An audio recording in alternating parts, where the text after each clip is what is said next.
धवल राजपूत ने अपनी छोटी बहन नित्या से कॉलेज के सामने गाड़ी रोकते हुए पूछा, कितनी देर लगेगी तुम्हें? अपने बालों को सेट करती वो नीचे उतर गई। बस 10 मिनट, अभी किसी से उसके नोट्स मांग कर ले आऊंगी, नित्या ने कहा तो धवल ने नापसंदगी से सिर झटक दिया। मांग कर क्यों लाने हैं? कॉलेज में दाखिला इसलिए तो नहीं दिलाया कि इम्तिहानों के नज़दीक तुम दूसरों के नोट्स मांगती फिरो? अपने नोट्स क्यों नहीं तैयार किए? उसकी बात पर नित्या ने ऊप से सिर हिलाया। ओह गॉड भाई, मुझसे नहीं होती ये बोरिंग किताबों की पढ़ाई। शुक्र है कि कॉलेज में मेरा आखिरी साल है। इसके बाद आपने मुझसे वादा किया था कि आप मेरी शादी कर देंगे। आपके कहने पर ही इंटर कर लिया, लेकिन अब आगे की पढ़ाई मुझसे नहीं होती और ना ही मुझसे ये नोट्स बोर्ड्स बनते हैं। बस पढ़ाई को बाय बाय बोलकर शादी करूंगी और ज़िंदगी के ऐश काटूंगी। अभी कोई बेवकूफ़ स्टूडेंट मिलेगा जिसने अपने सारे नोट्स वक्त से पहले ही रट रखे होंगे। देखिएगा कैसे 2 थप्पड़ लगाकर उससे नोट्स लेकर आती हूँ। एक घमंड से कहती हुई वो गाड़ी से नीचे उतरी थी। धवल ने विंड स्क्रीन पर नज़र जमाकर एक बार फिर नापसंदगी से अपना सर झटक दिया था। उसे अपनी बहन की कुछ आदतें बिल्कुल पसंद नहीं थीं, लेकिन छोटी और लाडली होने की वजह से वो उसे कुछ नहीं कहता था। कुछ देर तक इंतजार करने के बाद वो बाहर के नज़ारों में मगन हो गया। वो बार बार घड़ी में वक्त देख रहा था। नित्या को हवेली वापस छोड़ने के बाद उसे बेहद अहम पंचायत में भी जाना था और वो जानता था उसके बिना पंचायत अधूरी है, क्योंकि फैसले तो वही करता था। कई जमींदार उसका नाम सुनते ही कांपने लगते थे। जमींदार धवल राजपूत, जिसकी भौंकी एक हल्की सी हरकत पर बड़े बड़े फैसले हो जाया करते थे। ये क्या बदतमीजी है? शक्ल से तो तुम इतने घटिया खानदान की नहीं लगती। जैसी हरकतें कर रही हो। एक तेज स्त्री स्वर सुनाई दिया तो धवल राजपूत ने चौंक कर आवाज की ओर देखा और अगले ही पल उसके माथे पर सिलवटें उभर आईं। सामने ही नित्या खड़ी थी, मगर ये आवाज नित्या की नहीं थी। ये दूसरी लड़की की आवाज़ थी जो नित्या से उलझ रही थी। ज़्यादा बकवास करने की ज़रूरत नहीं है। मैंने कहा ना, ये नोट्स मेरे हैं। अभी कुछ देर पहले मैं यहाँ रख कर गई थी। अब वापस आई हूँ तो ये तुम्हारे हाथ में है। वापस करो मेरे नोट्स मुझे, वरना अभी पुलिस को बुलवाकर तुम्हें अंदर करवा दूंगी। जानती नहीं हो मेरा नाम क्या है? नित्या जोर जोर से चिल्ला रही थी, जबकि सामने खड़ी लड़की के चेहरे पर हैरानी के साथ साथ अब गुस्सा भी नजर आ रहा था। धवल ने बेख्तियार अपने दरवाजे का लॉक खोला और नीचे उतर आया। कोई शर्म नाम की चीज़ है तुम्हारे अंदर या नहीं?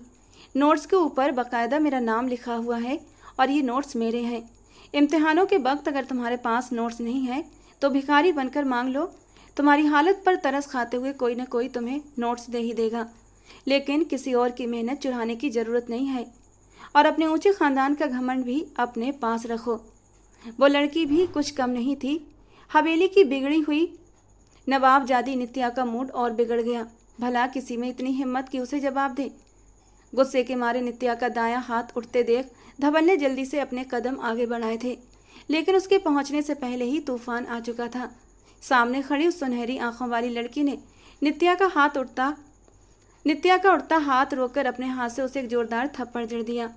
अपनी दौलत का रौब किसी और को जाकर दिखाना। वो इतना कहकर मुड़ी ही थी कि धवल की आंखों में खून उतर आया। उसकी छोटी बहन को किसी मामूली सी लड़की ने उसके सामने ही थप्पड़ मार दिया था। वो तेजी से सामने आया। वो लड़की जो अपनी रौ में फाइल सीने में लगाए मुड़ रही थी, सीधे उसी से टकरा गई। आंखें नहीं है क्या? या अपने इस रिश्तेदार की तरह तुम भी आंखें माथे पर रखकर घूमते हो? उसने धवल को गाड़ी से निकलते देखकर पहचान लिया था कि वो नित्या का ही कोई रिश्तेदार है। कुछ देर पहले नित्या उसी गाड़ी की तरफ इशारा करके उसे अपनी दौलत का रौब दे रही थी। धवल का खून खौल उठा। उसने सिर तक पांव तक लड़की को गौर से देखा था। मुश्किल से 18 साल की उम्र, लंबा कद, सुनहरी आंखों में छलकता हुआ गुस्सा और माथे पर आई बालों की एक लट जिसे वो बार बार पीछे की ओर कर रही थी। थोड़ी झुंझलाई हुई सी भी लग रही थी। गर्मी के कारण उसका चेहरा तप रहा था। एक नज़र में ही धवल को अंदाजा हो गया कि वो किसी ऊंचे घराने से नहीं थी। यूनिफॉर्म पुराना सा था और पैरों के जूते भी घिसे पिटे। माफ़ी मांगो मेरी बहन से। किस हक से तुमने उसे थप्पड़ मारा है? धवल राजपूत ने उंगली उठाकर रागिनी को धमकाना चाहा, मगर सामने खड़ी लड़की की आंखों में तो जैसे डर की कोई परछाई ही न थी। वरना क्या, एक तो चोरी, ऊपर से सीना चोरी। जिस कदर बिगड़ी हुई आपकी बहन है ना, वैसे ही आप भी हैं। शर्म नहीं आती आप जैसे लोगों को? 4 पैसे जेब में क्या आ गए तुम्हारे? खुद को भगवान ही समझने लगे आप दोनों। ये पैसे भी यकीनन किसी का हक मार कर ही जमा किए होंगे। उसकी आवाज़ में गहरा तंज था और धवल को यूं लगा जैसे ज़मीन आसमान घूम गए हों। ये लहजा, ये रवैया उसने आज से पहले कभी नहीं सुना था। नित्या पास ही खड़ी सिसक रही थी। धवल का जी चाहा उस छोटी सी लड़की को उठाकर जमीन पर दे मारे, लेकिन इससे पहले कि वो कुछ करता, अचानक उसकी जेब में रखा मोबाइल बजने लगा। अम्मा जी की कॉल आ रही थी। उसने झट से मोबाइल निकाल कर कॉल रिसीव की और उसी पल सामने खड़ी लड़की ने अपना रुख मोड़ा और तेज तेज कदमों से वहां से चली गई। भाई, आपने उसे जाने क्यों दिया? गोली क्यों नहीं मार दी? उसने मुझे थप्पड़ मारा है, नित्या चिल्लाई तो धवल ने सिर झटकते हुए उसका हाथ पकड़कर उसे वापस गाड़ी में बिठा दिया। जो नोट्स चाहिए मुझे बता दो, मैं अरेंज करवा दूंगा, और इन हरकतों को छोड़ दो तुम। नित्या को सख्ती से डांटते हुए वो गाड़ी स्टार्ट कर रहा था, ये जाने बिना कि हवेली में एक नई कयामत उसका इंतजार कर रही थी। उसने अम्मा जी का कॉल नहीं उठाया था। पूरे रास्ते अम्मा जी की बार बार आती कॉल्स को वो अनदेखा करता रहा। यकीनन अम्मा जी उसे हवेली बुला रही थी, क्योंकि आज गरिमा के घर वालों की दावत थी। अपनी बीबी का ख्याल आते ही एक नीम सी कड़वाहट धवल के गले में उतर आई थी। उसने जानबूझकर गाड़ी शहर की अलग अलग सड़कों पर घुमाई ताकि घर में चल रही पार्टी से बच सके। हवेली से आने वाली कॉल्स को वो लगातार इग्नोर करता रहा, यहाँ तक कि शाम हो गई। और जब उसने हवेली के सामने अपनी गाड़ी रोकी तो उसके पैरों तले से जमीन खिसक गई। लगता था पूरा शहर जैसे उनकी हवेली के पास उमड़ आया हो। गाड़ियों की एक लंबी कतार थी और नौकरों की भागदौड़ बता रही थी हवेली में बहुत कुछ भयावह हो गया है। वो बेख्तियार गाड़ी का दरवाजा खोलकर नीचे उतरा था। क्या हुआ है हवेली में? गार्ड्स को देखते ही वो जोर से दहाड़ा और उसी पल उसकी सांसें जैसे थम गईं। माफ़ कीजिएगा मालिक, आपके पापा जी को एक गरीब किसान ने दराती मारकर। संजू बाबा की बात सुनकर धवल को यूं लगा जैसे धरती फट गई हो और वो उसमें समा जाएगा। वो अविश्वास भरी निगाहों से संजू बाबा को देखता रहा। नित्या भी मुंह पर हाथ रखे अंदर की ओर भागी थी। जब संजू बाबा की बात उसे समझ आई तो वो बेकाबू होकर हवेली के अंदर की ओर दौड़ पड़ा। उसे आता देख बहुत से लोगों ने रास्ता छोड़ दिया था। हवेली के बड़े से आंगन के बीचों बीच पापा जी की बेजान बॉडी रखी हुई थी। लगता था जैसे सारा खून उनके जिस्म से निचुड़ गया हो। उनकी धुंधली सी आंखें खोली हुई थीं। धवल का दिल एकदम से कसकर भिज गया। किसने किया ये? उसकी आवाज़ में बर्फ़ की सी ठंडक थी। वो जब्त की आखिरी हदों पर था। आंख से एक आंसू भी नहीं टपका था, लेकिन चेहरे की लाली बता रही थी अगर आज उसका जब्त टूटा तो न जाने कितनों की जान जाएगी। गांव का एक गरीब किसान है जी, नशा करता है। नशे की हालत में ही अपने छोटे से खेत में घूम रहा था। वो ज़मीन मालिक खरीदना चाहते थे। जिन दोस्तों के साथ ज़मीन देखने गए थे उन्हें किसी से कोई खतरा नहीं था, इसलिए वो गार्ड भी साथ नहीं था। बस उस किसान को न जाने क्या हुआ कि एक छोटी सी बात पर अचानक भड़क उठा और उसने दराती से सरदार पर हमला कर दिया। किसान को पकड़ लिया गया है और इस वक्त उस पर बहुत सख्त जुल्म हो रहा है। धवल राजपूत की आंखें सुर्ख होने लगीं। जल्द से जल्द पंचायत बिठाओ, मैं खून का बदला लूँगा। उसके ख़ानदान में जितने मर्द हैं सबकी जान एक कर दूंगा, तब जाकर मेरे पापा के खून का हक अदा होगा। धवल ने संजू बाबा को एकदम से आदेश दिया था। उसने बस अपने पिता की चिता को अग्नि देने तक का इंतजार किया था। हवेली में चीख पुकार और कोहराम को नज़रअंदाज करता हुआ वो सीधा पंचायत में चला गया। सुर्ख आंखों के साथ जब वो अपनी कुर्सी पर बैठा तो गार्ड्स ने पकड़े हुए संतोष को उसके कदमों में दे मारा। माफ़ कर दीजिए सरकार, न जाने मुझे क्या हो गया था। मैं पहचान ही नहीं पाया कि वो बड़े सरकार थे। पता नहीं कैसे मेरे हाथ से ये गलती हो गई। आप मेरे दोनों हाथ काट लीजिए। गरीब किसान गिड़गिड़ा रहा था। धवल ने सख्ती से अपने होंठ मींचे। हाथ नहीं काटूंगा मैं तो तेरा, बल्कि तेरे साथ पूरे ख़ानदान का। बता कौन कौन है तेरे ख़ानदान में? उन्हें यहाँ क्यों नहीं लाए? उसने अचानक गरजती आवाज़ में गार्ड से पूछा तो सारे ही नौकर घबरा गए। सरकार, इसके ख़ानदान में कोई नहीं है, बस एक जवान बेटी है, हम उसे पकड़ लाए हैं। नौकर की बात पूरी होने से पहले ही सामने खड़ी काली गाड़ी का दरवाज़ा खुला और संजू उस सफ़ेद यूनिफॉर्म में लिपटी हुई नाजुक वजूद को घसीटते हुए बाहर निकाल लाया। धवल की नज़रें उस पर जम गईं। फासला ज़्यादा था। सफ़ेद यूनिफॉर्म के ऊपर ओढ़ी गई काली चादर रास्ते में गिर गई थी। पैरों में पड़े सस्ते जूते उतर चुके थे। जब उसे धवल के कदमों में लाकर फेंका गया तो वो नंगे पाँव थी। सर के खुले बाल उसके दोनों कंधों पर फैल चुके थे, मगर आंखों में आंसुओं का नामो निशान तक नहीं था। उसने एक झटके से सिर उठाया और धवल सन रह गया। ये तो वही थी, सुनहरी आंखों वाली, दाहिने होंठ के ऊपर एक नन्हा सा तिल, हुस्न में बेमिसाल। एक ही दिन में मेरे खानदान के दो दो नुकसान। आखिर औकात क्या है तुम लोगों की? इतनी हिम्मत कहाँ से आ गई तुम लोगों में? धवल के लबों से सरसराते हुए ये शब्द निकले थे जब वो भी उसे अपने सामने देखकर एक पल को सिहर उठी थी। पापा से गलती हो गई है, आप हम पर पुलिस कार्रवाई कर सकते हैं, लेकिन आपकी ये पंचायत और इस पंचायत में बनाए गए आपके खुद के नियम, ये ना तो किसी कानून में आते हैं और ना ही यहाँ लिए गए फैसले इंसानी होते हैं। मैं इन फैसलों को नहीं मानती। वो एकदम उठकर खड़ी हो गई थी। ये अलग बात थी कि उसका पूरा वजूद कांप रहा था। मेरे पापा की जान इतनी सस्ती नहीं थी कि तुमने एक बार कह दिया कि तुम्हारे पापा से गलती हो गई और मैं इस बात को इतनी आसानी से जाने दूं। गलती नहीं, तुम्हारे बाप ने बहुत बड़ा पाप किया है और इस बात की सज़ा मैं खुद तुम्हारे बाप को दूंगा। वो गुस्से के मारे जोर से दहाड़ा था। अब तक उसने अपनी आंख से एक आंसू भी नहीं गिराया था, लेकिन वही जानता था कि वो अंदर से किस कदर टूट चुका था अपने बाप की चिता को अग्नि देकर। सरकार, ये संतोष की बेटी है रागिनी, कॉलेज में पढ़ती है। संजू ने आगे बढ़कर जानकारी दी। धवल के होंठों पर एक कड़वी सी मुस्कान फैल गई। तो ठीक है, अगर इसके खानदान में कोई और नहीं तो मुझे यही चाहिए। वैसे भी सुना है एक औरत कई मर्दों पर भारी होती है। जब ये मेरी कैद में पल पल तड़पेगी, रोएगी, सिसकेगी, जिंदा होते हुए भी ये मौत की भीख मांगेगी, लेकिन इसे मौत की भीख नहीं मिलेगी। और औलाद का गम माँ बाप के लिए कितना तकलीफदेह होता है ये मैं अच्छे से जान सकता हूँ। इसी तरह इसके बाप को सजा मिलेगी। इस बूढ़े को मारकर मुझे कुछ भी हासिल नहीं होने वाला। इसे जिंदा रखते हुए भी मैं इसे सजा देना चाहता हूँ, और वो भी मौत से बढ़कर। मुझे बनी में इसी लड़की से विवाह करना है। मैं इसे बताऊंगा कि कानून मेरी जेब में रहता है और आखिर मैं हूँ कौन। उसकी आंखों में खून उतर आया था और होठों पर जहर भरी मुस्कान तैरने लगी। सामने खड़ी रागिनी का दिल दहल गया। संतोष धवल के कदमों में गिर पड़ा, माफिया मांगने लगा। मेरी बच्ची मासूम है, इसके साथ ये जुल्म न करें, मैं हर सजा के लिए तैयार हूँ। लेकिन धवल ने संतोष की किसी भी बात पर कान न धरा। तुरंत धवल के आदेश पर एक वकील को बुला लिया गया। रागिनी को जबरदस्ती सामने पड़ी कुर्सियों में से एक पर बिठा दिया गया। वो चिल्ला रही थी, धवल को उसके अंजाम से डरा रही थी, मगर वहाँ उसकी चीखें सुनने वाला कोई नहीं था। जबरदस्ती कुछ पेपर्स पर उसके हाथ से दस्तखत करवाए गए और किसी को उस पर जरा भी रहम न आया। वो अब तक मजबूत बनी हुई थी, मगर अब उसकी आंखों से दो आंसू लुढ़क गए। उसका दिल चाहा कि सिसक कर रो पड़े। आखिर इन ताकतवर लोगों के आगे हम गरीबों की क्यों नहीं चलती। मगर वो बेबस थी और इसी बेबसी के साथ उसे फिर से उठाकर काली गाड़ी में बंद कर दिया गया। पंचायत को ख़त्म करता हुआ धवल राजपूत अपनी गाड़ी की फ्रंट सीट पर आकर बैठ चुका था। दरिंदे हो तुम, जालिम और भैंसी हो, वो पिछली सीट पर बैठी चिल्ला उठी थी। दरवाज़ा खोलने की कोशिश करने लगी। बेहिस चेहरा लिए धवल राजपूत ने गाड़ी स्टार्ट कर दी। हवेली के सामने गाड़ी रुकी तो रागिनी का खून सूख गया। उसे एहसास हुआ कि उसकी हैसियत अब कितनी बदल चुकी है।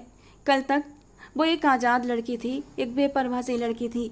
भले ही उसका बाप एक किसान था, लेकिन उसकी ज़िंदगी इतनी तंग नहीं थी जितनी इन दीवारों के अंदर अब होने वाली थी। अब वो एक बदले में आई हुई लड़की थी। उसकी अनचाही बीवी थी जिसने उसे पहली नज़र में ही नफरत से देखा था। नीचे उतरो। दरवाज़ा खोलते ही गाड़ी हवेली के अंदर ले जाते हुए धवल राजपूत ने आदेश दिया था। वो कांपते हाथों से अपनी तरफ का दरवाज़ा खोलकर नीचे उतरी। पता नहीं अब ये शख्स मेरे साथ क्या सलूक करेगा, उसने सोचा। लेकिन जन की आवाज़ पर उसने अचानक मुड़कर देखा। वो गाड़ी हवेली से बाहर निकाल कर ले गया था। वो वहाँ से जा चुका था। रागिनी की आंखें अब इस बात से फैल गईं, उस पर जुल्म किए बिना वो क्यों चला गया। उसको तो खुश होना चाहिए था, मगर उल्टा बेचैनी की एक नई लहर उसके वजूद में दौड़ गई। उसके कदम बेकाबू होकर दरवाजे की ओर बढ़े। भाग जाना चाहिए, उसके दिमाग में ये ख्याल आया। लेकिन दरवाजे पर खड़े गार्ड्स में से दो आगे बढ़े और दरवाज़ा बंद कर दिया। बड़ी बड़ी मूछें और हाथों में पकड़ी गन्स। उन्हें देखकर ही रागिनी को झुरझुरी सी आ गई थी। वो बेबस होती हुई वापस पलटी। हवेली सामने थी। कई औरतें आ जा रही थीं और उन्हीं में से एक थी नित्या राजपूत, जो सामने खड़ी सुर्ख आंखों से उसे घूर रही थी। तुम यहाँ कैसे? क्या कर रही हो यहाँ? और तुम्हारी हिम्मत कैसे हुई यहाँ आने की? तुम्हारी औकात नहीं कि इस राजपूत हवेली में कदम रख सको। तुम्हारे तो कदमों की भी कोई हैसियत नहीं थी, तो फिर यहाँ क्यों आई हो? नित्या कदम कदम उसकी ओर बढ़ते हुए जैसे जहर के गोले उगल रही थी। और तभी दरवाजे के पास खड़े गार्ड ने आगे बढ़कर जैसे उसे सूचना दी। बीबी जी, यही वो लड़की है, आपके भाई ने इससे विवाह किया है। बड़े मालिक के खून के बदले में आई है। इसी के बाप ने मारा है आपके बाबा को। मशीन की तरह जानकारी देते हुए नौकर तो पलट गया, लेकिन नित्या की आंखों से बरसते शोले जैसे लावा बन गए। वो एकदम ही आगे बढ़ी और एक जोरदार थप्पड़ रागिनी के चेहरे पर दे मारा। वो लड़खड़ाकर 2 कदम पीछे हटी। अच्छा, तो तू है वो बदजात? क्या किया तेरे बाप ने? हाँ, तेरे बाप ने मेरे बाप को मुझसे छीन लिया ना। खून के बदले में आई है तू, तो जानती होगी बदले में लाई गई लड़कियों की क्या औकात होती है। नित्या का चेहरा गुस्से से तमतमा उठा। थप्पड़ मारा था ना तूने मेरे मुंह पर, ये ले। नित्या ने एक और थप्पड़ रागिनी के चेहरे पर दे मारा। वो जो पहले ही कांप रही थी, इस थप्पड़ पर लड़खड़ाकर नीचे गिरी। नित्या ने यहीं पर बस नहीं किया, वो नीचे झुककर उसके बालों से पकड़कर उसे घसीटने लगी। घसीटते हुए उसने उसे फिर से खड़ा कर दिया। मैं अब तुझे बताऊंगी कि नित्या राजपूत कौन है और इस हवेली में अब तेरे साथ कैसा सलूक होगा। तू मौत को तरसेगी, बट मौत भी तुझसे दूर रहेगी। मैं तेरी ऐसी हालत कर दूंगी कि तू आईना देखने से भी डरेगी। दोनों हाथों के नाखूनों से उसका चेहरा नोचते हुए वो गुर्रा उठी थी। रागिनी मुश्किल से अपना चेहरा ढकते हुए सिसक रही थी। नित्या का जुल्म बढ़ता जा रहा था और तभी किसी ने उसे पुकारा, रुक जाओ नित्या। वो जैसे जम सी गई थी, एक झटके से पलटी। रागिनी ने भी अपनी दोनों बाहों में चेहरा छुपा हुआ ऊपर उठाया। उसके लाल सफ़ेद चेहरे पर नाखूनों के कई घाव थे।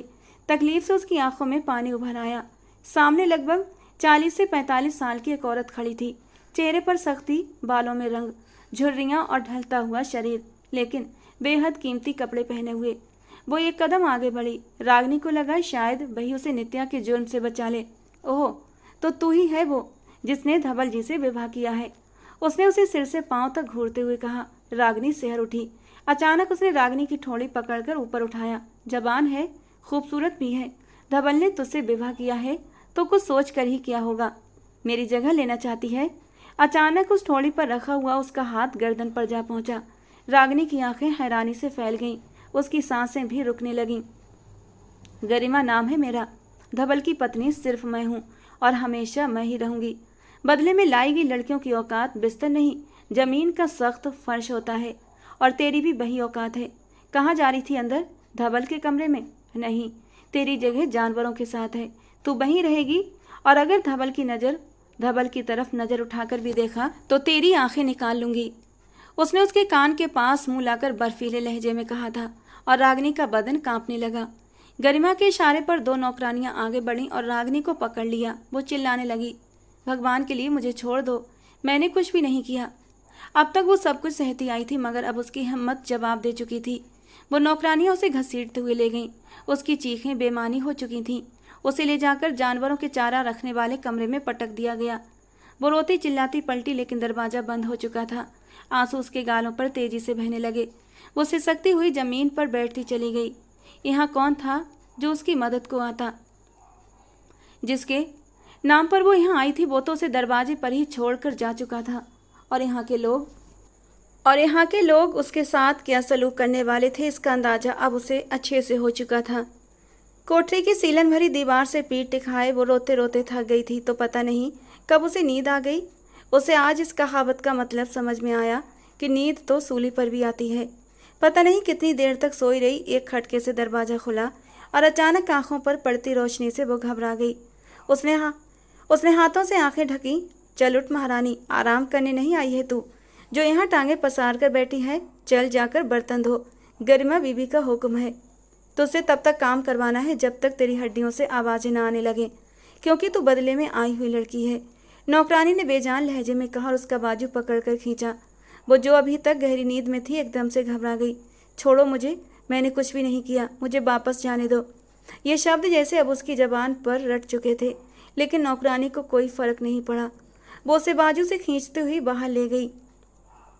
शाम रात की तारीकी में बदल चुकी थी। हवेली का सन्नाटा बता रहा था कि ज़्यादातर लोग सो चुके हैं, और वाकई ऐसा ही था।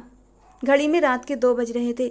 नौकरानी उसे खींचते हुए रसोई तक ले गई। चल शुरू हो जा, आज दिन भर के इस्तेमाल किए हुए सारे बर्तन हैं, एक एक प्लेट धो और इसे चमका दे। गरिमा बीबी का हुक्म है ये। रागिनी ने अविश्वास से सामने किचन को देखा। सैकड़ों की संख्या में इस्तेमाल किए गए बर्तन पूरे किचन में फैले हुए थे। उसकी आंखों में आंसू आने लगे। अपनी कम हैसियत का दर्द जागा और अब शारीरिक शोषण भी। चुपचाप सिंक के सामने खड़ी होकर वो बर्तन धोने लगी। बर्तनों का एक ढेर था। धोते धोते उसकी कमर अकड़ गई, हाथों की उंगलियां दर्द से सुन्न होने लगी, लेकिन काम खत्म होने का नाम नहीं ले रहा था। नौकरानी जम्हाइयों पर जम्हाइयां लेते हुए आखिरकार सोने चली गई और उसकी जगह एक दूसरी नौकरानी आकर उस पर सवार हो गई। उनका काम ही रागिनी की निगरानी करना था। वो बर्तन धो धोकर थक चुकी थी। न जाने कितने घंटे बीत गए जब नौकरानी ने उसे पोंछा पकड़ा दिया। रागिनी की आंखों में फिर से आंसू आ गए। रात के इस पहर सफाई कराने की भला क्या जरूरत थी? हवेली वालों को साफ जाहिर था कि उस पर जुल्म किया जा रहा था। चुपचाप पूरी हवेली के फर्श पर पोंछा लगाओ। पोंछा लगाते लगाते जब वो आखिरी कोने तक पहुंची तो नज़दीकी मंदिर से भोर की आरती और शंख ध्वनि सुनाई देने लगी। चल अब तू जाकर सो सकती है, और हाँ, सुबह 6 बजे से पहले उठ जाना। हवेली वालों को समय पर नाश्ता चाहिए होता है। नौकरानी मजे से कहती उसका हाथ पकड़कर फिर से जानवरों वाली कोठी की तरफ चल दी। बेबसी की तेज अनुभूति से रागिनी की आंखें नम हो गईं। आते हुए उसने घड़ी में देखा, सुबह के 5 बज रहे थे। उसे पूरी रात में सिर्फ 1 घंटा सुकून मिला था। वो वहीं कोठरी की दीवार से सिर टिकाकर बैठ गई थी। व्रत की तो बात ही छोड़ो, स्नान या संध्या बंदन करने की इजाज़त तक नहीं थी, वरना वो ध्यान ही कर लेती। ठीक 1 घंटे बाद कोठरी का दरवाज़ा खुला और नौकरानी फिर से उसे खींचते हुए बाहर ले आई। इस बार नए काम उसका इंतजार कर रहे थे। उसे जानबूझकर दिन में कई बार हवेली के फर्श पर पोंछा लगवाया जाता, जानवरों को चारा डलवाया जाता। वो जो इतने बड़े बड़े बैल और सांड देखकर डर जाती थी, अपने ऊपर जोर लगाकर ये सब करती। लेकिन हवेली वालों को तो जैसे मजा आता था उसकी बेबसी में। नित्या जब भी सामने आती उसे सर से पांव तक नापती, तंज कसती, उल्टे सीधे उसे आदेश देती। रागिनी सिर झुकाकर सब मानती तो नित्या और भी चिढ़ जाती। नित्या चली जाती तो गरिमा कमरे से बाहर निकाल आती, तीखी नज़रों से उसे घूरते हुए उससे डस्टबिन तक साफ करवाती। और जब रागिनी शांति से सब काम करती दिखती तो गरिमा के चेहरे पर जैसे सुकून आ जाता। न जाने कितने दिन बीत गए थे। रागिनी के बदन पर वही एक सफ़ेद धोती नुमा कुर्ता था जो अब मटमैला हो चुका था। बाल बिखरकर चोटी से निकलकर लटकते रहते। उसकी आंखों के नीचे काले घेरे पड़ चुके थे। उसने जैसे चुपचाप अपनी बेइज्जती को स्वीकार कर लिया था। उस दिन भी जब नित्या ने खाने की मेज पर गर्म रोटी देर से लाने पर सबके सामने उसे थप्पड़ मारा तो वो चुपचाप सह गई। अब वो कोठरी की दीवार से टिकी शून्य में देख रही थी कि तभी दरवाज़ा खुला। कब तक यहाँ बैठी रहोगी? क्या तुम्हारे अंदर विरोध करने की ताकत नहीं है? इस आवाज़ पर रागिनी ने चौंक कर सर उठाया। हल्की रोशनी की लकीर में उसने देखा, सामने एक बूढ़ी औरत खड़ी थी। सफ़ेद कीमती रेशमी साड़ी पहने, सिर पर ढंग से रखा पल्लू, मगर हाथ और कान गहनों से खाली। हवेली के नियम रागिनी समझ चुकी थी। उसे समझ आ गया कि ये कोई विधवा औरत है, शायद धवल राजपूत की माँ। क्या देख रही हो? सास हूँ मैं तुम्हारी, धवल की माँ। अब तक तुमसे मुलाकात नहीं हुई। पति के निधन के बाद मेरी तबीयत बहुत बिगड़ गई थी, आज ही थोड़ी ठीक हुई हूँ। पंचायत में धवल ने क्या फैसला सुनाया और उसके बाद क्या क्या हुआ, मुझे सारी बात आज ही पता चली है और मैंने फ़ौरन तुमसे मिलने की इच्छा जताई। मुझे पता चला कि तुम्हारा ठिकाना ये कोठरी बना दिया गया है। तुम्हारा कमरा देखने आई थी और तुमसे मिलने भी। चलो उठो, अब जिस काम के लिए यहाँ आई हो उसे पूरा करो। उन्होंने नरम लहजे में कहा तो रागिनी हैरान होते हुए खड़ी हो गई।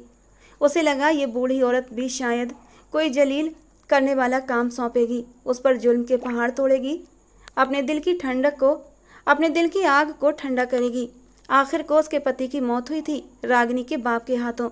उसे इतनी आसानी से छोड़ कैसे सकती थी?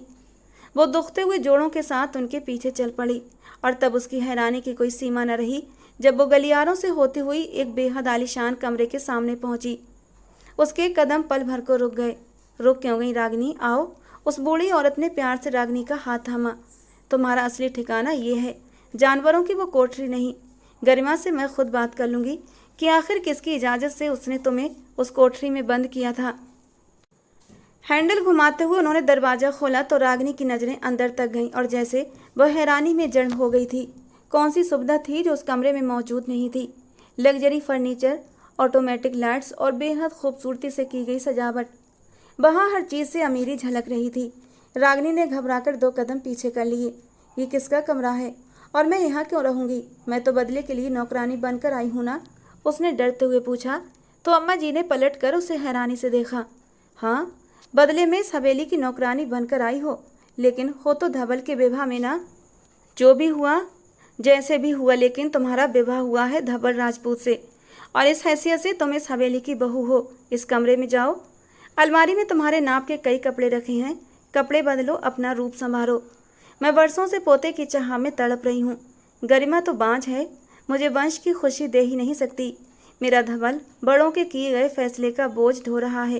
क्या कमी है उसमें? अभी केवल 30 बरस का है और गरिमा 45 बरस की बांझ स्त्री, जिसे बदले में हमारे सिर मर दिया गया। धवल की बदकिस्मती कि वो बहन भी ना रही जिसके विवाह के बदले में उसने ये रिश्ता अपनाया था, और उसे संतान की खुशी भी नहीं मिली। गरिमा से तो उसका मन कभी जुड़ ही नहीं सका। यही वजह है कि वो जवानी में भी बेहद शांत और उदास रहता है। मुझे यकीन है कि तुम्हारे जैसी सुंदर पत्नी को पाकर वो फिर से जी उठेगा और तुम मुझे पोते की सौगात जरूर दोगी। अम्मा जी की आंखों में उम्मीद थी, हल्की हल्की खुशी की एक किरण जगमगा रही थी। पोते की आस में वो अपने पति की मौत का गम भी भूल चुकी थी कि उनके सामने उनके पति के कातिल की बेटी खड़ी है। रागिनी की आंखें अविश्वास से फैल गईं। पोता, मैं?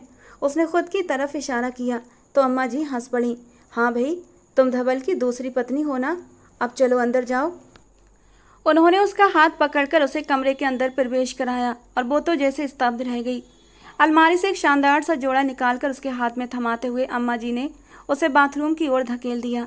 अपना ये रूप ठीक करो, चारे की गंध आ रही है तुमसे। वो जोड़ा हाथ में लिए आईने के सामने खड़ी थी। आंखों में फिर से आंसू भर आए। न जाने अब उसके साथ क्या होने वाला था। उसे यकीन था कि ये भी हवेली वालों की कोई साजिश होगी। अब तक जो इज्जत बची थी शायद अब उसका भी उसे मोल चुकाना था। इस हवेली को बारिश देने के लिए अपनी इज्जत, अपना वजूद अब धवल राजपूत के हवाले कर देना था। जिल्लत का एक तेज एहसास उसकी आंखों में आंसू भर गया। कठोरता से अपने आंसू पोंछते हुए उसने चुपचाप खुद को किस्मत के हवाले कर दिया। वो शहर में खड़ा अपने नर्सिंग होम के निर्माण को लेकर बिल्डर को कुछ सुझाव दे रहा था जब बार बार बजते फोन को देकर उसने देखा कि हवेली से अम्मा जी का कॉल आ रहा है। धवल राजपूत ने गहरी सांस ली। पिता के देहांत वाले दिन जब वो हवेली से निकला था, उसके बाद उसने दोबारा लौटने की हिम्मत नहीं की थी। हालांकि वो रोजाना ही हवेली के नौकरों से हवेली का हालचाल पूछ लिया करता था। हवेली के नौकरों से ही उसे पता चला था कि अम्मा जी की तबीयत उसके पिता के जाने के बाद काफ़ी ख़राब थी और उसमें इतनी हिम्मत नहीं थी कि वो अपनी माँ के सामने जाकर खड़ा हो सके। बस अच्छे से अच्छे डॉक्टर का इंतजाम उसने कर दिया था अपनी माँ के इलाज के लिए। माँ का फ़ोन भी उसी दिन आज पहली बार आया था। धवल के अंदर तक सुकून उतरा था ये सोच कर कि अब उसकी माँ की तबीयत ठीक हो चुकी है। खुद को संभालने के बाद उसने फ़ोन रिसीव करते हुए कान से लगाया था। क्या तुम्हें माँ की याद नहीं आती कि हवेली इतने दिन हो गए तुम्हें छोड़े हुए? तुम्हारा बाप तो चला गया धवल, और तुम भी लौट कर नहीं आए। क्या मुझे इस बुढ़ापे में अकेले मर जाना है? अम्मा जी की आवाज़ उभरी तो वह बेचैन हो गया था। अम्मा जी, आपको पता तो है ना, मैं ज़्यादा वक्त हवेली में नहीं रह सकता, मेरे कई काम होते हैं। अभी भी एक नया अस्पताल खोलना है। और वो और कुछ कहता मगर अम्मा जी ने उसकी बात काट दी। मुझे कुछ नहीं सुनना, मैं तुम्हारा इंतजार कर रही हूँ, शाम होने से पहले हवेली पहुँचो। उन्होंने ये कहकर फ़ोन काट दिया। धवल ने लाचारी से फ़ोन को देखा। अब उन्हें कैसे बताता कि हवेली लौटने के नाम से उसे घबराहट होती है। हवेली में तो वैसे भी उसका मन नहीं लगता था। गरिमा को अपने सामने देखता तो उसके अंदर एक अजीब सी बेचैनी भर जाती थी। उसका दिल घबराने लगता था और इसीलिए वो हवेली के बाहर सुकून ढूंढा करता था। लेकिन माँ की बात टालना भी मुश्किल था। बिल्डर को निर्देश देकर वो चुपचाप कार में बैठ गया। सफ़ेद शर्ट की आस्तीनें हमेशा की तरह मुड़ी हुई थीं। बेचैनी में कार चलाते हुए वो हवेली के बाहर आ पहुंचा था। हमेशा की तरह नौकरानी ने झुककर उसे प्रणाम किया। चश्मा उतार कर उसने हाथ में पकड़ा और अंदर दाखिल हुआ। आसमान का रंग बदल चुका था। रात की कालिमा फैल चुकी थी। अम्मा जी तो शायद अब तक सो चुकी होंगी। उन्हें परेशान करना उचित नहीं। घड़ी में समय देखकर धवल राजपूत ने अंदाजा लगाया कि वो अपने कमरे के दरवाजे पर खड़ा था, लेकिन अब उसमें इतनी हिम्मत नहीं हो रही थी कि वो अंदर जा सके। भीतर मौजूद अपनी पत्नी से आमना सामना करने से वो हमेशा से ही कतराता रहा था। गहरी सांस लेते हुए उसने लॉक खोला और अंदर प्रवेश किया और सामने का दृश्य देखकर उसके माथे पर बल पड़ गए। लाल रंग की पतली नाइटी में वो ड्रेसिंग टेबल के सामने रखे स्टूल पर बैठी थी। हाथों में गहरे रंग की लिपस्टिक थी जिसे वो अपने होठों पर लगा रही थी। आईने में दिखते धवल राजपूत की छवि को देखकर वो पलटी। उसके होठों पर एक बेहद आकर्षक मुस्कान थी। धवल राजपूत का अंग अंग जलने लगा था। मैंने तुमसे कितनी बार कहा है कि मेरे सामने इस रूप में मत आया करो। मुझे ये बेहुदा हरकतें बेहद घिनौनी लगती हैं। कम से कम अपनी उम्र का ही लिहाज कर लिया करो। धवल ने गुस्से से कहा तो सामने बैठी गरिमा जैसे भड़क उठी थी। हर बात पर उम्र का ताना मत दिया करो धवल, मैं आपकी पत्नी हूँ। अगर आपके लिए नहीं सजूंगी तो और किसके लिए ये रूप धरूंगी। वैसे भी आप तो मेरी ओर देखना भी पसंद नहीं करते। शायद मुझे इस हाल में देखकर ही एक नज़र मुझ पर डाल लो। वो धीमे धीमे चलते हुए उसके पास आई। धवल ने अंदर उठती नफरत को किसी तरह रोका। ढलका हुआ शरीर, नाटी से झांकता बोझिल सौंदर्य और भी अधिक कुरूप लग रहा था। चेहरे की झुर्रियों को मेकअप की परतों के नीचे छिपाने की कोशिश में गरिमा ने खुद पर जुल्म ही किया था। कितना समय हो गया है हमारी शादी को। मैंने माना कि मेरी और आपकी शादी परिवार वालों ने तय की थी, लेकिन तब भी आप मना तो कर ही सकते थे ना। मगर आपने सोचा कि आपकी बहन का घर बस जाएगा और उसी लालच में आपने मेरे अरमानों को कुचल दिया। शुरू के कुछ साल तो आप फिर भी मेरे पास आते थे। पति पत्नी का रिश्ता तो था सही, प्यार न सही, छूते तो थे मुझे, मेरे करीब आते थे, मुझे मेरा हक देते थे। लेकिन अब तो बीते कई सालों में आपने मुझे देखना तक छोड़ दिया है। अभी भी मेरे जज्बात मुर्दा नहीं हुए हैं। अभी भी मेरा मन मचलता है अपने पति की बाहों के सुकून के लिए। अभी भी मुझे आपकी संगत की चाह होती है। धवल, मैं बरसों की प्यासी हूँ और मेरी इस प्यास को सिर्फ तुम बुझा सकते हो। धवल, क्यों मेरे करीब नहीं आते? और आज तो आपकी नज़रों में कुछ अजीब ही नफरत है। ये कैसी नफरत है? मेरी सौतन को ले आए ना, इसीलिए। उसने गुस्से से कहा तो धवल एकदम से चौंक उठा था। सौतन? उसने बिना आवाज़ के ये शब्द दोहराए थे और अचानक ही उसे जोर का एक झटका लगा। वो तो भूल ही चुका था कि कुछ दिन पहले उसने बेगुनाह लड़की से विवाह किया था। रागनी कहाँ है? उसने जैसे हैरानी से पूछा तो सामने खड़ी गरिमा भड़क उठी। वही है जहाँ रहने की उसकी औकात है। जानवरों से भी बदतर हाल किया है मैंने उसका। और मैं आपको साफ साफ बता दूं कि अगर आप उसके पास गए तो मुझसे बुरा कोई नहीं होगा। अब तक मैंने अपने परिवार को कुछ नहीं बताया है, लेकिन अब ये खुली दुश्मनी होगी। मैं छटांग भर की लड़की की जान ले लूँगी। वो नफरत से बोली तो धवल राजपूत को न जाने क्यों बहुत बुरा लगा। देखो, उस लड़की से दूर रहो। वो बदले में जरूर आई है, बट उसके फैसले मैं खुद करूँगा। धवल शायद और भी कुछ कहता, मगर तभी दरवाजे पर हुई दस्तक ने उसका ध्यान खींच लिया। गरिमा ने भी खुद को संभालते हुए पलंग पर पड़ी चादर उठाकर अपना शरीर ढका और बाथरूम में जा घुसी। धवल राजपूत खुद को संभालते हुए दरवाजे तक आया। कौन है? उसने पूछा तो बाहर से अम्मा जी की आवाज़ उसके कानों में सुनाई दी। बाहर आओ धवल, मैं हूँ तुम्हारी माँ। माँ की आवाज़ सुनते ही धवल ने फौरन दरवाज़ा खोला। आप अभी तक जाग रही हैं? मुझे लगा आप सो चुकी होंगी। माँ से गले मिलते हुए उसने स्नेह भरे स्वर में कहा। अम्मा जी की आंखें भी भीग गई थीं। नहीं, मैं जाग रही थी, तुम्हारा ही इंतजार कर रही थी। एक अमानत तुम्हारे हवाले करनी थी। उन्होंने धवल का हाथ थामा और एक ओर चलने लगी। धवल हैरान था। क्या बात कर रही हैं अम्मा जी? कैसी अमानत? आपकी तबीयत तो ठीक है ना? वो चिंतित हुआ, लेकिन अम्मा जी चुपचाप उसे लेकर चलती रहीं और हवेली की उस आखिरी गली में बने उस कमरे के सामने जाकर खड़ी हो गईं। ये तो मेरा पुराना बेडरूम है ना, जिसे मैं शादी से पहले इस्तेमाल करता था। यहाँ क्या है? उसने हैरत से पूछा तो अम्मा जी ने दरवाज़ा खोलते हुए उसे अंदर जाने का इशारा कर दिया। खुद ही जाकर देख लो कि अंदर क्या है, और हाँ, सुबह से पहले बाहर मत निकलना। ये तुम्हारी माँ का हुक्म है और तुम्हें इसे हर हाल में मानना पड़ेगा, वरना मैं तुमसे नाराज़ हो जाऊंगी और कभी भी तुमसे बात नहीं करूंगी। वो आश्चर्य में खड़ा था जब अम्मा जी ने फिर से उसे अंदर जाने का इशारा किया। समझी ना समझी के भाव में वो अंदर दाखिल हुआ था।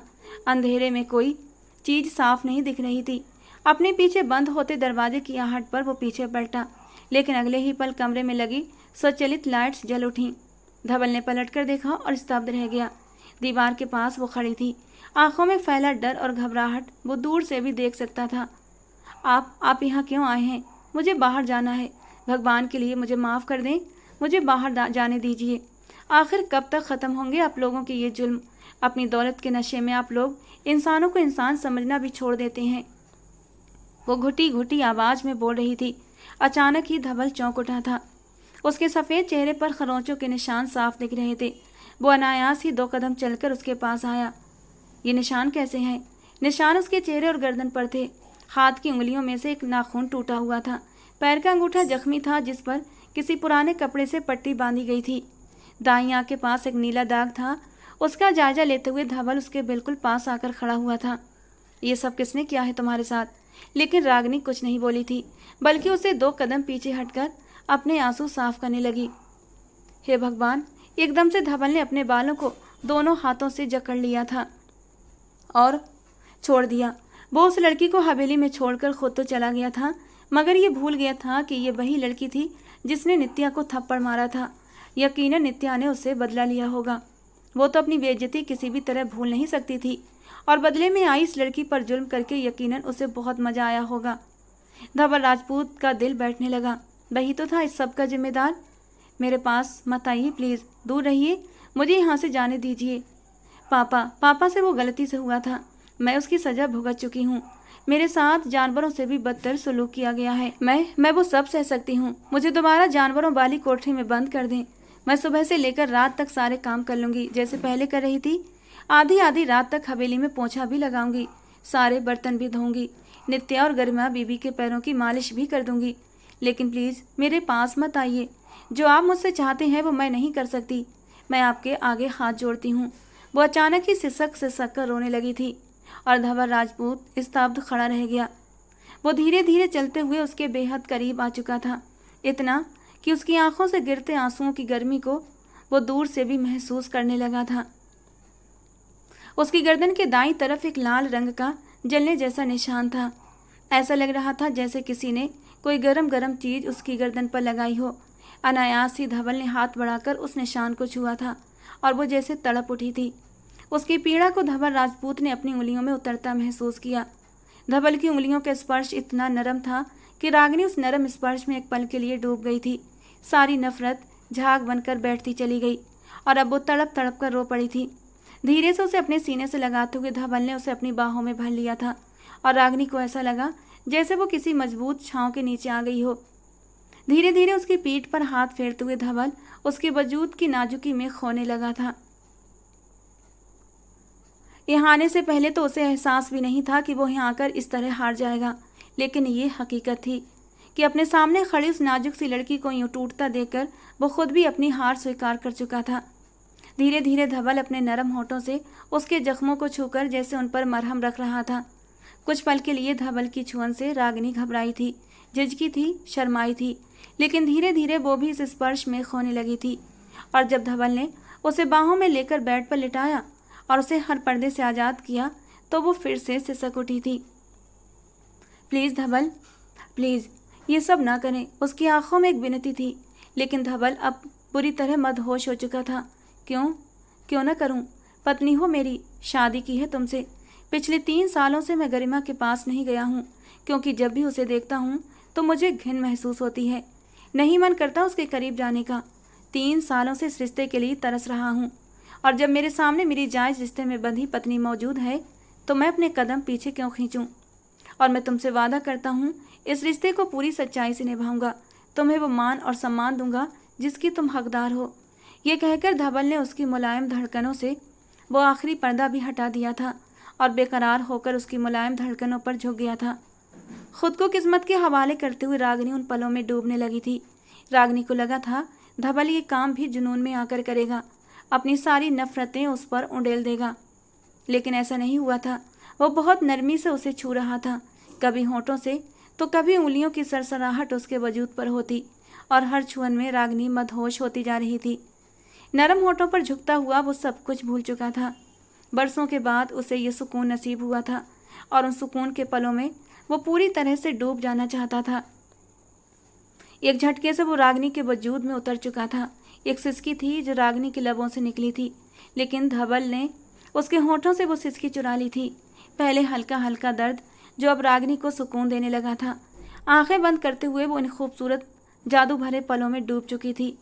बाहर सारी रात खामोशी से गुजरती जा रही थी और अंदर धवल राजपूत ने जैसे अपने सारे अहंकार और घमंड की पगड़ी उतार कर रागिनी के कदमों में रख दी थी। सुबह जब रागिनी की आंख खुली तो कमरे में हल्की हल्की रोशनी दाखिल हो रही थी। अचानक ही उसने एकदम पलटकर अपने दाईं ओर देखा। बिस्तर का वो हिस्सा खाली था जहां कल रात उसके बालों में हाथ फेरते हुए वो लेटा था। रागिनी का दिल धक से रह गया। धवल जा चुका था, कमरा खाली था। अपने ऊपर ओढ़े हुए कंबल को हटाते हुए वो बेख्तियार उठ बैठी और तभी कमरे का दरवाजा खोलकर कोई अंदर दाखिल हुआ। रागिनी ने चौंक कर सर उठाया तो वो गरिमा थी। खा जाने वाली निगाहों से उसे देखते हुए वो ठीक उसके सिर पर आकर खड़ी हो गई। ये मत समझना कि एक रात के लिए धवल को अपने पास बुलाकर तुम कामयाब हो गई हो। शक्ल से कितनी मासूम लगती हो, मगर हो पूरी मक्कार। मेरे पति को मुझसे छीनने की कोशिश भी मत करना, वरना। वैसे कहाँ गया धवल? चला गया क्या? एक रात तुम्हें टिश्यू पेपर की तरह इस्तेमाल करके? उसकी ज़िंदगी में तुम जैसी कम हैसियत वाली लड़की की कोई जगह नहीं है। औकात क्या है तुम्हारी? ख़ानदान क्या है तुम्हारा? धवल राजपूत तो जूता लेते वक्त भी 100 बार सोचता है, और तुम सिर्फ एक रात उसके साथ बिताकर सोच रही हो कि उसकी बीवी बन गई। तुम्हारी औकात सिर्फ एक रखेल जैसी है, बदले में आई एक लड़की जिसे बिस्तर पर रौंद कर धवल यहाँ से जा चुका है। तुम्हें कभी भी एक ख़ानदानी पत्नी होने का दर्जा नहीं मिलेगा। चलो उठो और हवेली के काम करो, सबकी जूतियाँ सीधी करो, वही तुम्हारा काम है। धवल राजपूत को अगर तुम्हें कोई दिलचस्पी होती तो यकीनन तुम्हारी हैसियत बदल सकती थी। लबों पर तंज भरी मुस्कान सजाए वो लगातार जहर उगल रही थी। रागिनी की आंखों में आंसू उतरने लगे। हुक्म सुनाकर वो पलटकर जा चुकी थी और रागिनी वहीं की वहीं बैठी रह गई। सच ही तो कहकर गई थी वो, आखिर उसकी औकात और हैसियत ही क्या थी। धवल राजपूत रात भर उस पर अपनी मोहब्बतें लुटाने के बाद सुबह होते ही कमरे से जा चुका था, और उसकी हैसियत अब फिर से वही थी, जानवरों की कोठरी में रहने वाली रागिनी। अपने आंसू पीते हुए वो उठकर खड़ी हुई। आधे घंटे बाद जब वो कमरे से बाहर निकली तो जैसे उसने खुद पर जब्त कर लिया था। उस दिन के बाद उसे दोबारा उस कमरे में जाना नसीब नहीं हुआ। सुबह से लेकर रात गए तक हवेली के काम उसके इंतजार में रहते, और आखिरकार उसे उसी जानवरों वाली कोठरी में पहुंचा दिया जाता। अम्मा जान शायद दोबारा बीमार होकर बिस्तर से जा लगी थीं, और धवल राजपूत उस रात से गया तो फिर लौट कर नहीं आया था। हवेली के नौकरों से ही उसने सुना था कि शहर में बन रहे अस्पताल के बिल्डर ने उसे फ़ोन करके बुलाया था। वो खामोशी से अपने सारे काम करती रहती थी, और अब तो उसे किसी भी किस्म की उम्मीद ही ख़त्म हो चुकी थी। दिन गुजरते चले गए। रागिनी की रंगत में जर्दी घुलने लगी। 1.5 महीने बाद की बात थी जब वो शहर में अपना अस्पताल पूरा करके वापस हवेली लौट रहा था, तो लंबी सड़क पर उसे हवेली की बूढ़ी नौकरानी धन्नो आती हुई नजर आई। वो बरसों पुरानी नौकरानी थी। धवल अपनी आदत से मजबूर होकर गाड़ी रोकता है। फ्रंट सीट पर बैठे हुए धवल राजपूत को देखते ही वो औरत दोहरी हो गई। नमस्ते साहब। उसने नमस्ते किया तो धवल ने दरवाज़ा खोल दिया। अगर हवेली जा रही हो तो बैठ जाओ अम्मा, मैं भी वहीं हवेली ही जा रहा हूँ। नौकरानी सिमट कर पिछली सीट पर बैठ गई। उसके हाथ में दवाइयों की एक छोटी सी थैली थी। किसकी दवा लेकर जा रही हो अम्मा? धवल राजपूत ने बेपरवाही से पूछा तो वो बोली, हवेली में वो जो नई लड़की आई है ना साहब जी, बड़े मालिक के खून के बदले में उसकी तबीयत पिछले कई दिन से ख़राब है। जानवरों वाले बाड़े में रहती है, इसलिए दिन रात उल्टियाँ करती रहती है। अब तो उसकी हालत बेहद ख़राब रहने लगी है। माफ़ कीजिएगा सरकार, मुझसे उसकी हालत देखी नहीं गई, इसलिए उसकी दवा लेकर जा रही हूँ, वो डरते डरते बता रही थी, जबकि आगे बैठा धवल राजपूत एकदम से सन्न रह गया था। रागिनी का चेहरा उसकी नज़रों के सामने घूम गया और बेख्तियारी उसने गाड़ी की स्पीड बढ़ा दी। गाड़ी हवेली में रुकी और वो तेज़ी से उतरकर अंदर चला गया। बेताबी से दाएं बाएं नज़र दौड़ाते हुए वो उसे ढूंढने लगा। यहाँ से जाने के बाद वो हवेली से संपर्क में नहीं रहा था, मगर उसे ये तो यकीन था कि अम्मा जान अब रागिनी का ख्याल रख लेंगी, लेकिन ये उसकी भूल थी। नौकरानी की जुबानी उसे पता चला कि उसे एक बार फिर जानवरों की कोठरी में डाल दिया गया था। धवल को ज़्यादा इंतजार नहीं करना पड़ा, जल्दी ही वो उसे दिखाई दे गई थी। जूस का गिलास ट्रे में रखे हुए वो तेजी से नित्या के कमरे में दाखिल हो रही थी। उसकी रंगत में घुली जर्दी वो दूर से ही नज़र देख सकता था। उसकी चाल में कमजोरी साफ झलक रही थी। धवल उसे पुकारते हुए तेजी से उसके पीछे लपका, मगर वो कमरे के अंदर ओझल हो गई थी। तेजी से नित्या के कमरे का दरवाज़ा खोलकर वो भी अंदर दाखिल हुआ, जहाँ पर मेज पर वो गिलास रख रही थी। दराज से मेरे जूते निकालो और अच्छे से साफ करो। ड्रेसिंग टेबल के सामने खड़ी नित्या ने हुक्म दिया तो वो चुपचाप जूते निकाल कर साफ करने लगी। दरवाजे पर खड़ा धवल राजपूत एकदम से सन्न रह गया था। भाई आप अब आए हैं? मेरे रिश्ते वाले ड्राइंग रूम में बैठे हैं, आपका इंतजार कर रहे हैं। अम्मा कितनी बार आपको फ़ोन कर चुकी हैं, नित्या ने नाराज़गी से कहा, लेकिन उसकी निगाहें जूते साफ करती रागिनी पर जमी थीं। ए लड़की, ये मेरे बेड पर क्यों बैठी है? उतर नीचे और जूते साफ कर। इतनी बदबू आ रही है तुम्हारे अंदर से, कमरे से निकलो मेरे, नित्या ने नाक से कोड़ते हुए कहा, और तब धवल का चेहरा गुस्से से लाल पड़ गया। ये किस तरह बात कर रही हो तुम इसके साथ, और तुम अपने जूते इससे क्यों साफ करवा रही हो? धवल ने सख्ती से पूछा। रागिनी ने सिर उठाकर एकदम से खाली सी निगाह धवल पर डाली थी, लेकिन इससे पहले कि वो कुछ कहता, अचानक ही नौकर ने आकर दरवाजे पर दस्तक दी। मेहमान आप लोगों को बुला रहे हैं। नित्या ने बेसब्री से अपना दुपट्टा सिर पर डाला। भाई प्लीज आज हाँ कर दीजिएगा, मुझे वो लड़का बहुत पसंद है। मेरे ही कहने पर वो यहाँ रिश्ता लेकर आया है। बेबाकी से कहते हुए उसने आग्रह किया तो धवल ने खुद को संयत कर लिया। ये उसी की दी हुई ढील का नतीजा था। रागिनी कमरा छोड़कर जा चुकी थी। गहरी सांस लेते हुए वो खुद भी कमरे से बाहर निकल आया। फिलहाल वो कोई तमाशा नहीं चाहता था। ड्राइंग रूम में बाकी नित्या के लिए आए रिश्ते वाले उसका इंतजार कर रहे थे। पढ़ी लिखी सलीकेदार फैमिली थी। सामने खड़ी शानदार गाड़ियों से उनकी अमीरी का एहसास हो रहा था। अम्मा जान गरिमा उन लोगों के साथ बैठी रिश्ते की बातचीत कर रही थी। धवल को देखते ही उनकी आंखों में पसंदीदगी झलक उठी थी। लड़के के साथ आई औरतों ने लड़का का परिचय देना शुरू किया। धवल ने उसे हाथ मिलाया। वो शहर के एक नामी अस्पताल में बड़ा डॉक्टर था।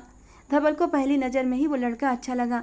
रिश्ते की बात बहुत अच्छे ढंग से चल रही थी, लेकिन धवल का ध्यान बार बार दरवाजे की तरफ भटक जाता, जहाँ कभी कभी रागिनी की एक हल्की सी झलक उसे दिख जाती थी। वो जैसे खुद को जबरदस्ती घसीटकर काम कर रही थी। लड़के वालों ने नित्या को बुलाने पर जोर दिया तो अम्मा जान उसे सजे धजे अंदाज में बाहर ले आईं। लड़के को देखकर वो लगातार मुस्कुरा रही थी। वे लोग बड़े सलीकेदार थे। धवल को उनकी बातचीत से ही अंदाजा हो गया था। गरिमा ने नौकरानी को इशारा किया, रागिनी से कहो चाय के साथ दूसरे पकवान लेकर जल्दी से आए। बेहद सुस्त हो गई है ये लड़की, हिलती तक नहीं। घमंड भरे अंदाज में कहते हुए गरिमा ने अपने रंगे हुए बालों में उंगलियां चलाईं। उस लड़के ने सिर उठाकर गरिमा को एक झलक देखा। धवल ने बेचैनी से करवट बदली। कंधों पर पड़ी शॉल उसे चुभने लगी थी। थोड़ी ही देर में रागिनी ट्रॉली धकेलते हुए कमरे में दाखिल हुई। सोफे पर बैठे मेहमानों के पास ट्रॉली पहुंचने से पहले ही उसका पहिया कारपेट के किनारे में उलझ गया। बस एक ही पल लगा। अपनी बिगड़ती तबीयत को नज़रअंदाज करते हुए रागिनी ने ट्रॉली को हल्का सा धक्का दिया तो कारपेट में उलझते हुए ट्रॉली दाईं तरफ लुढ़कती चली गई। बदकिस्मती से दाईं तरफ नित्या बैठी थी। एक हल्की सी चीख उसके होंठों से निकली। जाहिल लड़की, अंधी है क्या? मेरे सारे कपड़े खराब कर दिए। दिल करता है तेरा मुंह नोच लूं। बदबख्त बदजात कहीं की, तेरी ये सूखे हाथ तोड़कर मैं कहीं दूर फेंक दूंगी। वो अचानक अपनी जगह से उठकर रागिनी पर झपट पड़ी। ड्राइंग रूम में बैठे सभी लोग हक्का बक्का होकर उसे देखने लगे, खासकर लड़के वाले। रागिनी घबराकर लगातार सफाई दे रही थी, मगर नित्या के पलटकर एक जोरदार थप्पड़ मारते ही वो लड़खड़ाकर जमीन पर गिर पड़ी। नित्या, ये क्या कर रही हो? दूर हटो उससे। धवल एकदम उसकी जगह से उठकर दहाड़ा, मगर नित्या का भरा हुआ हाथ काम कर चुका था। रागिनी जमीन पर गिरी और फिर उठी ही नहीं थी। उसकी चादर सिर से सरक चुकी थी। वो बेहोश हो चुकी थी। उसे जमीन से न उठता देखकर धवल एकदम घबराकर उसकी ओर लपका था, और साथ ही वो लड़का भी जो नित्या का रिश्ता लेकर आया था। इन्हें क्या हुआ? इनकी हालत देखकर लग रहा है ये काफ़ी बीमार हैं। कितनी ज़्यादा कमज़ोर हैं ये। उस लड़के के चेहरे से पेशेवराना समझदारी झलक रही थी। उसने हाथ बढ़ाकर जमीन पर पड़ी रागिनी की कलाई पकड़ी और उसकी नब्ज देखने लगा, और फिर उसकी आंखें भी चेक की। कौन है ये लड़की? मुझे लगता है ये प्रेग्नेंट है, और इस हाल में इनसे इतना काम करवाना बिल्कुल ठीक नहीं है। इन्हें तो फ़ौरन आराम की ज़रूरत है। उसने खड़े होते हुए हल्की नाराज़गी से कहा, जबकि धवल तो जैसे सन रह गया। क्या रागिनी माँ बनने वाली है? अम्मा जान अचानक अपनी जगह से उठते हुए बोली, और गरिमा तो वहीं बैठी रह गई। कौन है ये लड़की? नित्या का रिश्ता लाने वाले लड़के ने एक बार फिर सवाल किया तो नफरत से नित्या ने रागिनी की तरफ देखते हुए कहा, ये हमारी नौकरानी है। इसने घर से भागकर शादी की थी और इसका पति अब भाग गया है। इसके साथ यही सलूक होना चाहिए। नफरत उसके लहजे से टपक रही थी। धवल ने खा जाने वाली नज़र नित्या पर डाली और एकदम जमीन पर झुककर दोनों बाहों में रागिनी को सावधानी से उठा लिया। ये कोई नौकरानी नहीं, बल्कि तुम्हारी भाभी है। ये मेरी पत्नी है, और अब ये मेरे बच्चे की माँ बनने वाली है। जितना जुल्म इस पर तुम लोगों ने मिलकर करना था कर लिया। आज के बाद अगर रागिनी की तरफ किसी ने तिरछी नज़र भी डाली तो मुझसे बुरा कोई नहीं होगा, चाहे वो तुम हो, गरिमा हो या कोई और। इस हवेली में उस शख्स के लिए कोई जगह नहीं होगी जिसने मेरी बीबी की इज्जत को ठेस पहुंचाई। चबा चबा कर मजबूत लहजे में कहते हुए उसने अपने और रागिनी के रिश्ते का पूरा हक अदा कर दिया था। सोफे पर बैठी महिलाएं हक्का बक्का रह गई थीं। क्या भाभी, घर की बहू के साथ ऐसा सलूक? ओ मेरे भगवान, कैसे लोग हैं आप। वो अचानक अपनी जगह से उठकर खड़ी हुई थी। लड़का अफसोस भरी नज़र से नित्या को देख रहा था। मैं तुम्हें ऐसा नहीं समझता था नित्या, मुझे लगा था तुम एक सुलझी हुई समझदार लड़की हो, मगर तुम्हारी गिरी हुई सोच और जहनियत आज मेरे सामने उजागर हो गई है। शुक्र है भगवान का, जिसने मुझे एक खुदगर्ज औरत से शादी करने से बचा लिया। जो अपनी भाभी के साथ ऐसा कर सकती है, वो मेरे घर वालों के साथ क्या करेगी। एक तिरस्कार भरी नज़र नित्या पर डालता हुआ वो जाने के लिए मुड़ गया। नित्या बुरी तरह से घबरा गई थी। भगवान के लिए रुक जाओ भाई, प्लीज़ इन्हें रोकिए। अम्मा जान प्लीज़ रोकिए इन लोगों को। वो जैसे आपे से बाहर हो गई थी। धवल को बहुत गुस्सा आया। अम्मा जान को नित्या को कमरे में ले जाने का इशारा करते हुए वो रागिनी को लेकर अपने कमरे की ओर बढ़ गया। गर्मा बही खामोश बैठी रह गई। सावधानी से उसे अपने कमरे में ले जाकर जब धवल ने उसे पलंग पर लिटाया तो उसकी आंखों में अफसोस उतर आया। ये सब उसी की वजह से हुआ था। उसने पहला फैसला ही गलत लिया था। एक बूढ़े व्यक्ति को कानूनी तौर पर सजा देने की बजाय उसने उसकी निर्दोष बेटी को अपनी कैद में ले लिया था, और उस रात उससे प्यार के दावे करने के बाद वो फिर से उससे ऐसे भूल गया जैसे वो कोई महत्वहीन चीज़ हो। रागिनी का पीला पड़ता हाथ अपने हाथ में थाम कर धवल धीरे धीरे खुद से वादा कर रहा था, मुझसे बहुत बड़ी गलती हो गई, मुझे माफ़ कर दो रागिनी, अब की बार मैं तुम्हारे साथ कोई अन्याय नहीं होने दूंगा। वो बेखबर थी, बाल उलझे हुए थे, आंखों के चारों ओर गहरे हल्के थे और हाथ ठंडे हो रहे थे। धवल ने जेब से मोबाइल निकालकर डॉक्टर को कॉल कर दी और कुछ ही देर में डॉक्टर उसका मुआयना कर रही थी। खून की भारी कमी है, सही खाना और आराम न मिलने के कारण इनकी ये हालत हो गई है। लगता है कि प्रेगनेंसी का दूसरा महीना चल रहा है, मगर टेस्ट के बाद ही पता चलेगा कि कितने हफ्ते हुए हैं, मगर ये तो पक्का है कि ये गर्भवती हैं। डॉक्टर ने दवाइयों की पर्ची लिखते हुए यंत्रवत निर्देश दिए थे। एक नज़र धवल पर डालते हुए डॉक्टर कमरे से बाहर निकल गई। अम्मा जान तो खुशी से फूली नहीं समा रही थी। तुमने सुना धवल, डॉक्टर क्या कह कर गई है? मैं दादी बनने वाली हूँ और तुम पिता बनने वाले हो। आखिर बरसों बाद मेरी हवेली में बच्चों की किलकारियाँ गूंजेंगी। अब रागिनी ही मेरी असली बहू है, अब उसके साथ कोई जुल्म नहीं होगा। उन्होंने उंगली उठाकर अपने बेटे को चेतावनी दी। धवल के होंठों पर हल्की मुस्कान दौड़ गई। दरवाजे के बाहर खड़ी गरिमा नफरत की आग में जल उठी, मगर अब वो कुछ नहीं कर सकती थी। पूरा खेल उसके हाथ से निकल चुका था। चुपचाप रागिनी को अपनी सौतन की जगह पर बैठा देखना उसकी बर्दाश्त में नहीं था। चुपचाप अपने कमरे में जाते हुए उसने ठान लिया था, अब वो यहाँ नहीं रहेगी। अपना सूटकेस पैक करके जब वो कमरे से बाहर निकली तो सबसे पहले उसका सामना धवल राजपूत से हुआ था। आप यहाँ से कहीं नहीं जाएंगी, आपकी हैसियत में कभी कोई कमी नहीं आएगी। आप मेरी पहली पत्नी हैं और इस बात से मुझे कोई इनकार नहीं है, और ना ही कभी रागिनी को होगा। तो फिर आप यहाँ से यह हवेली छोड़कर आप क्यों जा रही हैं? धवल ने पूछा तो वो कड़वी मुस्कान के साथ बोली, जो चीज़ मेरी है वो या तो पूरी तरह मेरी है या फिर बिल्कुल नहीं। मुझे समझौता करना नहीं आता। एक छोटी सी लड़की को अपने बराबर खड़े देखना मेरे बस में नहीं है, और वैसे भी मैं इस हवेली के माहौल से ऊब चुकी हूँ। मेरे हिस्से की ज़मीन मेरे नाम कर दो, मैं अपने मायके जा रही हूँ। उदासीन लहजे में कहती वो धवल के बराबर से निकलती चली गई। गहरी सांस लेते हुए धवल को ऐसा महसूस हुआ जैसे उसके कंधों से कनचाहा बोझ उतर गया हो। गरिमा के व्यवहार ने हमेशा उसे थका कर रख दिया था। उम्र में बड़ी होना एक अलग बात थी, लेकिन उसने कभी भी धवल को पति का दर्जा नहीं दिया। हमेशा उसे अपना आदेश मानने वाला गुलाम ही समझा था। यही वजह थी कि वो कभी भी धवल के दिल में उतर नहीं पाई। नित्या के चीखने की आवाज़ें उसके कमरे से बाहर तक आ रही थीं। धवल को उस पर बहुत गुस्सा आया। वो इतनी बेबाक और बदतमीज हो चुकी थी, उसे अंदाजा नहीं था। एक ही पल में उसके दिल से वो उतर चुकी थी। वापस अपने कमरे की ओर लौटते हुए उसने नित्या की जल्दी से शादी करने का निश्चय किया था। कमरे में दाखिल हुआ तो रागिनी बेखबर सो रही थी। धवल धीरे से उसके पास जाकर बैठ गया। शायद उसके स्पर्श की गर्माहट थी कि रागिनी ने आंखें खोल दी। धवल को अपने पास बैठा देखकर वो जैसे चौंक उठी। क्या तुम मुझे माफ़ कर दोगी? बस एक बार, पूरे दिल से। मैं वादा करता हूँ अब कभी तुम्हें कोई तकलीफ नहीं पहुँचने दूंगा। मैं तुम्हें इस हवेली में लाया था, अब यहाँ पूरे सम्मान से तुम्हारे रहने का बंदोबस्त भी मैं ही करूँगा। किसी को तुम्हारे ऊपर उंगली उठाने की इजाज़त नहीं होगी। तुम मेरी पत्नी हो, धवल राजपूत की पत्नी। ये बात आज से सबको माननी पड़ेगी। मैंने अपने पिता की हत्या के लिए तुम्हारे पिता को माफ़ कर दिया, तो क्या तुम भी मुझे अब माफ़ कर दोगी? उसकी आंखों में आंखें डालकर वो गहराई से पूछ रहा था। रागिनी एक बार फिर हैरान रह गई थी। वो इस आदमी पर भरोसा करते करते थक चुकी थी। मगर सच्चाई ये थी, उसका दिल बार बार उसी पर भरोसा करने को मचल उठता था। वो उसका गुनहगार तो था, मगर उसका चाहने वाला भी था, और ऐसे चाहने वाले के लिए वो 100 बार मरना मंजूर कर सकती थी। मुस्कुराते हुए उसने धीरे से अपना सिर धवल के कंधे पर रख दिया और अपने हाथों का घेरा बनाकर उसे अपने पास खींचते हुए धवल राजपूत खुलकर मुस्कुरा दिया। एक सुखमय जीवन अब उन दोनों का इंतजार कर रहा था। अगले ही हफ्ते धवल राजपूत ने पूरे गांव और परिवार को निमंत्रण भेजा था। हवेली में चहल पहल बढ़ने लगी थी। रागिनी, जो कभी हवेली के कोने में एक साया बनकर रहती थी, अब उसी हवेली की रानी बनने जा रही थी। अम्मा जान के आदेश पर उसके लिए विशेष जोड़े, गहने और श्रृंगार सामग्री मंगवाई गई थी। पूरे रीति रिवाज और हिंदू परंपराओं के अनुसार विवाह की तैयारियां शुरू हो गई थीं। रागिनी को हल्दी लगाते वक्त उसकी आंखों में नमी थी, मगर मुस्कान भी।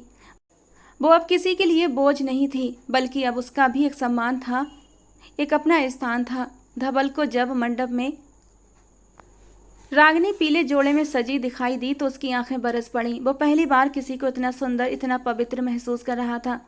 मंगल फेरों के समय धवल ने हर वचन पूरी सच्चाई से निभाने का प्रण लिया था। सुख दुख में साथ निभाने, रागिनी को हमेशा सम्मान और प्यार देने का, और सबसे बढ़कर उसके घावों पर मरहम बनकर जीने का। अब ये रिश्ता जन्मों का है। अम्मा जान ने मंत्रोच्चार के बीच आशीर्वाद देते हुए कहा था। गांव के बुजुर्गों ने भी इस विवाह को सराहा। ये रिश्ता सिर्फ एक इंसाफ का नहीं था, बल्कि एक नई शुरुआत थी। शादी की रस्में पूरी होने के बाद रात धीरे धीरे अब गहराने लगी थी। हवेली का हर कोना फूलों और दीपों से सजा था। कमरे को भी गुलाब की पंखुड़ियों, रेशमी पर्दों और धीमी रोशनी वाले दीपों से सजाया गया था। रागिनी को कमरे में बैठा दिया गया। उसका चेहरा घूंघट से ढका हुआ था। हाथों में चूड़ियों की खनक थी और पायल की मधुर ध्वनि कमरे की नजाकत को बढ़ा रही थी। थोड़ी देर बाद दरवाजा धीरे से खुला। धवल राजपूत कमरे में दाखिल हुआ।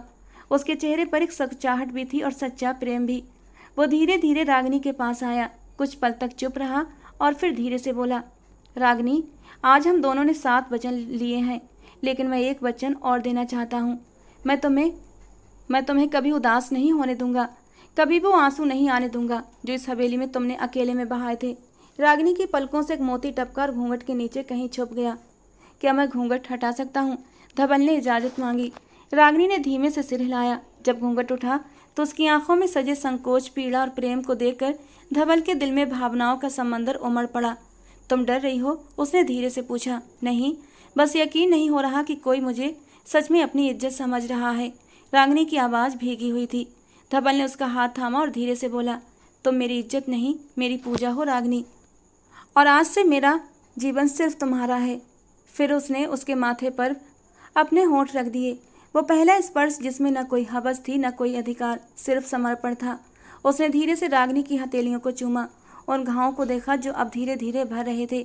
वो उसकी मांग में सिंदूर भरते हुए बोला, तुम सिर्फ मेरी पत्नी नहीं, मेरी आधी आत्मा हो। जो दर्द तुमने सहे हैं अब वो मेरी जिम्मेदारी है।